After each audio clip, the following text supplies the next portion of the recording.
नमस्कार प्रशिक्षुओं, मैं एस के मौर्य आज आप लोगों के लिए लेकर उपस्थित हूँ मल्टीपल चॉइस क्वेश्चन जो BEd, DElEd, UP TET, MEd, super TET आदि एवं अन्य शिक्षा शास्त्र संबंधी विषयों के लिए तथा प्रतिभागी परीक्षाओं के लिए उपयोगी है। आइए देखते हैं। पहला प्रश्न, प्राणत्व के आधार पर व्यंजन कितने प्रकार के होते हैं? प्राणत्व के आधार पर यानी कि जैसे क, ख, ग, घ। देखिए जब बोलेंगे तो स्पर्शी व्यंजन से हम ज़्यादा अच्छे से समझ सकते हैं। तो देखिए क और ख ये क्या हो जाता है? अल्प प्राण। और ग और घ ये क्या हो जाता है? महाप्राण। यानी कि स्पर्शी व्यंजनों में प्रथम दो और सेकंड में दो ये हो जाते हैं आपके महाप्राण। ठीक, तो दो और दो चार। अभी आपने देखा कि इसमें विकल्प कौन सा है? ये पहला विकल्प है दो। क्लियर? यानी कि पहला जो प्राणत्व के आधार पर व्यंजन कितने प्रकार के होते हैं, तो सीधा सीधा इसका उत्तर है दो प्रकार के। और उनको पहचानेंगे कैसे? जिसको मैंने बताया, जैसे क, ख, तो ये क्या हो गया? ये हो गया अल्प प्राण। और ग और घ ये हो गया महाप्राण। ठीक, तो ये दो प्रकार के हो गए। दोनों प्रकार के नाम क्या हैं? अल्प प्राण और महाप्राण। प्रथम दो अल्प प्राण और उसके बाद वाले दो महाप्राण। क्लियर? नेक्स्ट, दूसरा प्रश्न हमारा है, हिंदी भाषा में स्पर्श व्यंजनों की संख्या कितनी होती है? आपको मैंने बताया था कि 25 संख्या होती है। पिछले वीडियो में मैं बता चुका हूँ। यानी कि इसका सीधा सीधा उत्तर हो जाएगा 25। ठीक, 25 कैसे? अब देखिए हम देखेंगे तो ये हो जाएगा क, ख, ग, घ, अंगा। फिर क्या होता है? ये सब चलते जाएंगे और कहाँ तक पहुँचेंगे?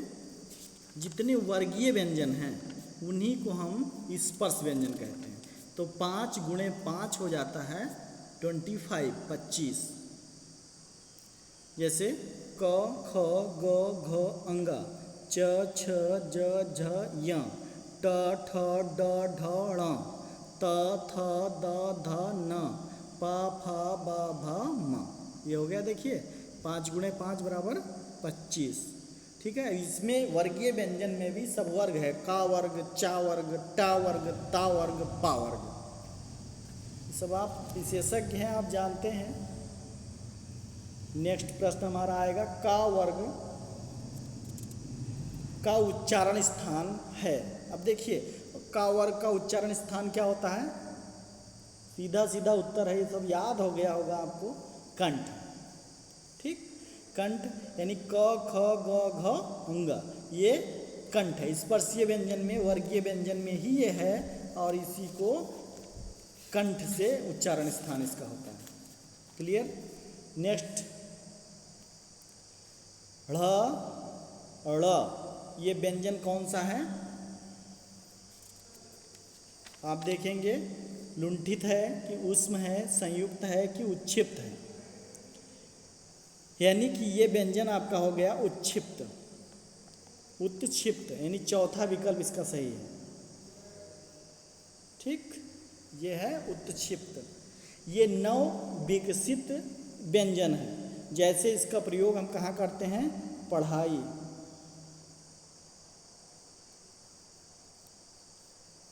लड़ाई। देखो दोनों कैसे शब्द हमने चुना है पढ़ाई और लड़ाई। पढ़ाई होगी तो लड़ाई भाई नहीं होगी, लड़ाई होगी तो पढ़ाई, इसका मतलब नहीं हुई। इसके लिए अलग शब्द चुनिए। ये उड़ना विकास का प्रतीक है, ये उड़ना। और लड़ना, चलिए ये तो हंसी मजाक की बात हो गई।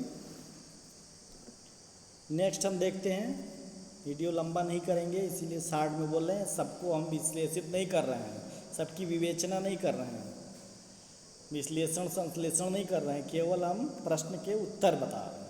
निम्न में पार्श्विक व्यंजन है, ठीक है, निम्न में पार्श्विक व्यंजन है। पार्श्विक माने, आपको मैंने बताया था कि पार्श्विक माने जब हवा क्या करती है, इस पर पार्श्व से यानी अगल बगल से निकलती है। जब हम कोई व्यंजन बोलते हैं तो उसी को हम कहते हैं पार्श्विक व्यंजन। पार्श्विक व्यंजन शायद एकमात्र ला ही होता है, ला। देखिए बोलिए ला, तो ये पार्श्विक व्यंजन है, यानी कि इसका उत्तर सही हो जाएगा ये ला। का से कंठ है चा, देखिए दूसरा है इसका उक्त सभी। अब जब चा देखें तो कैसे, चा कौन सा है बताइए, आप थोड़ा मन लगाइए, देखिए जरा क्या है, चा क्या है। इस वर्गीय व्यंजन में ही तो चा है, चा छा जा झा, बताइए।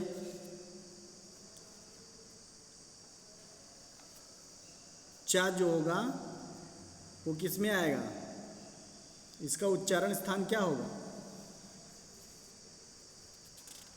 कमेंट करके आप लोग बताइएगा, ठीक है।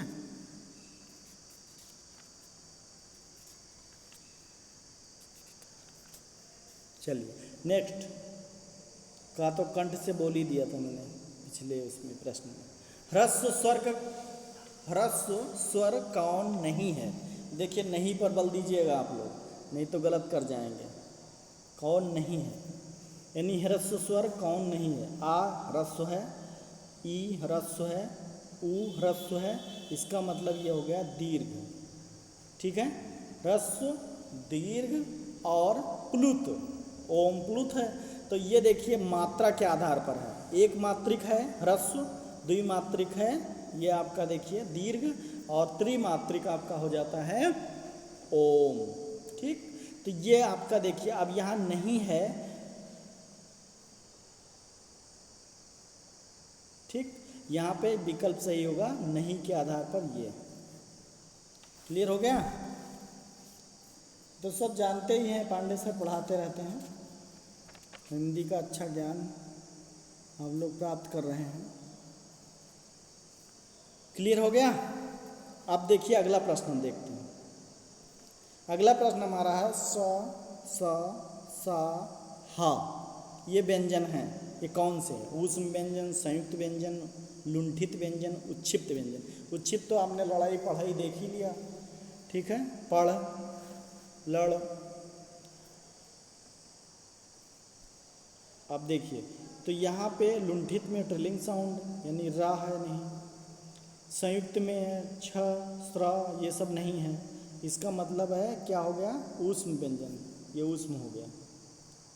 जब हम ये सब बोलते हैं तो संघर्ष होता है और ये हीट उत्पन्न, ऊष्मा उत्पन्न करते हैं, ठीक है, इसीलिए इसको हम ऊष्म व्यंजन कहते हैं। घर्षण होता है, घर्षण से ऊष्मा पैदा होती है। स स सा हा, क्लियर हो गया, ऊष्म व्यंजन। नेक्स्ट प्रश्न हमारा है यौगिक शब्द का उदाहरण है। यौगिक शब्द का उदाहरण है, यौगिक शब्द का कौन सा उदाहरण है। पत्ता, नीलकंठ, दूध वाला, वीणा पाणी। वीणा और पाणी हो गया, दूध वाला हो गया, नीलकंठ, पत्ता। पत्ता असंभव हो गया, ये काट दीजिए, ठीक। ये वीणा और पाणी ये अलग हो गया और लग गया, दूध वाला ये भी, इसका मतलब ये विकल्प आपका सही है, नीलकंठ। क्लियर है।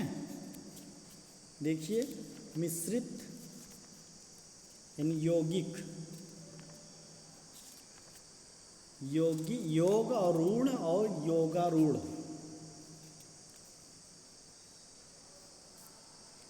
नेक्स्ट प्रश्न देखें हम।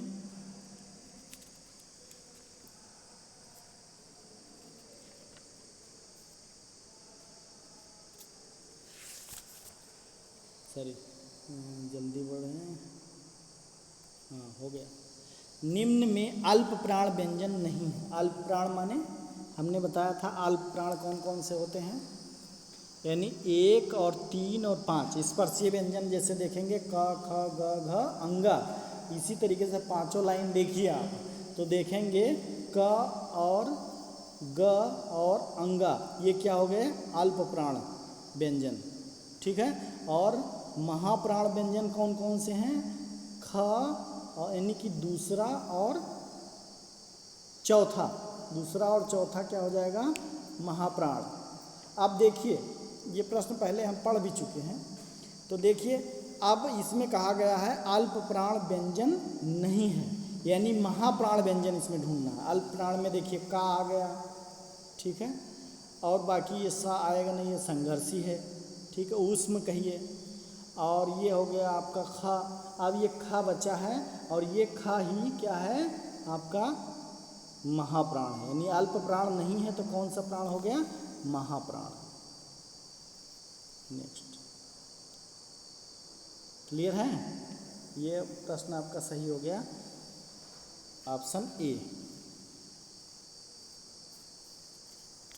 9वां प्रश्न में आपका ये हो गया खा, क्लियर हो गया। नेक्स्ट बोलते हैं, चलते हैं 10 निम्न में आघोष व्यंजन है। आघोष व्यंजन है निम्न में से, यानी वा था दा और घा। घोष और अघोष आपने पढ़ा है, यानी कि का और खा, यानी स्पर्शी व्यंजन में देखें तो का और खा क्या होता है आघोष व्यंजन, ठीक है। तो इसी में पांचों लाइन देखेंगे तो ता और था, यानी ये था आ जाएगा, क्लियर। ये अब ये देखिए था क्या आ गया, था आपका आघोष व्यंजन हो गया। वा अलग है और ता था दाधा ना, ता था दा देखिए उसमें आ गया सघोष में, ठीक। यानी कि पहले जो अघोष है उसमें स्पर्शी व्यंजन में देखिएगा तो 2 हैं, 1 और 2 क्रम, ठीक। अब देखिए 3 जो इसमें जाएंगे हम तो ये सब हो जाएंगे, यानी 3 4 5 जो हो जाएंगे वो सघोष हो जाएंगे। तो देखिए इसमें कौन कौन से आ रहा है, घा भी उसमें उधर चला जा रहा है, दा भी, ता था दा ये भी तीसरा वर्ड आ गया, घा चौथा आ गया, वा अलग ही है यार अलावा अर्धस्वर जिसको कहते हैं, और एक नाम और इसका है, तो इसीलिए ये था सही होगा।